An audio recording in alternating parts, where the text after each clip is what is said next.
you how to hide the Meta AI button on WhatsApp with a new update. If you find this button annoying or unnecessary, don't worry, I'm here to help.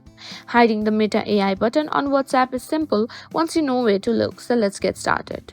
First, open the WhatsApp on your phone. Next, tap on the settings menu.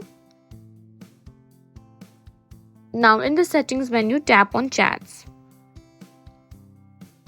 Scroll down until you find the option for the Meta AI button. Now toggle the switch to turn it off.